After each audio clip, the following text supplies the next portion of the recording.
Le système ventriculaire. Le système ventriculaire, c'est l'ensemble des cavités épendymères creusées à l'intérieur de l'encéphale. C'est à l'intérieur de ces cavités que circule le liquide céphalo-rachidien.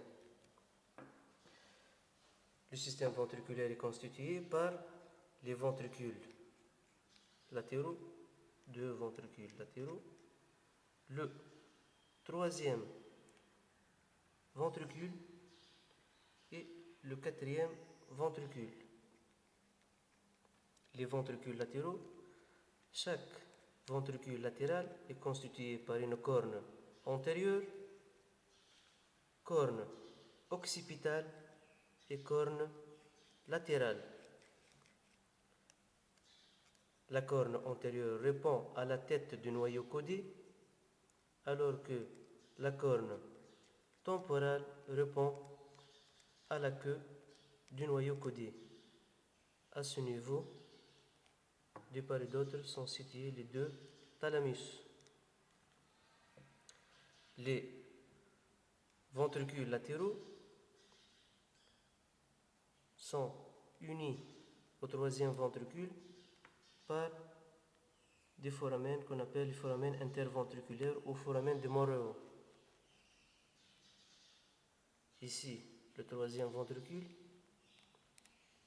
qui est lié par le foramen de Monro aux ventricules latéraux et par l'aqueduc mésencéphalique, appelé aussi aqueduc de Sylvius, au quatrième ventricule.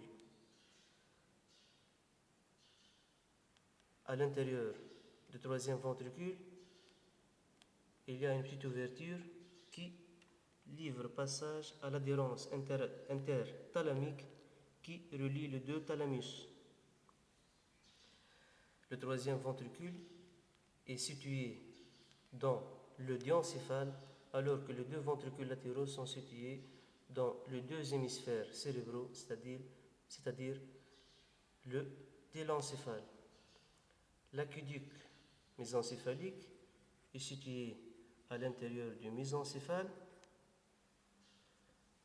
puis il y a le quatrième ventricule situé au niveau du métencéphale.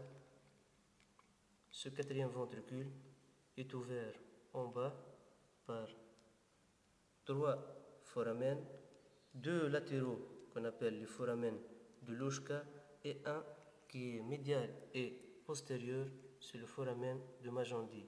Deux latéraux sont les deux foramènes latéraux ou de Louchka et un qui est médial et postérieur qui est le foramen de Magendie. Ici, le système ventriculaire qui est situé à l'intérieur de l'encéphale.